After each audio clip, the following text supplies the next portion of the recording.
At dahil naging masaya ang challenge natin noong 10-10, may Match the Cordless Tools 2.0 na tayo na mas pina-extreme at exciting. Para makasali, ito lang ang mechanics. Dispend minimum purchase of 5,000 pesos worth of Inco Cordless Tool at i-present nyo lang sa akin ang resibo. Kaya dapat, mabilis kayo at lalasan yung mga mata nyo. Meron ka lang 15 seconds para matapos ang challenge.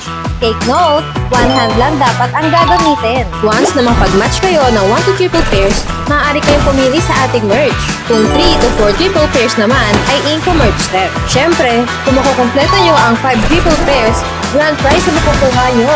Kaya save the date na on November 11, 2025 at 8 a.m. At exclusive lang ito sa Inco Imus Cavite. Kita kits, Caviteño!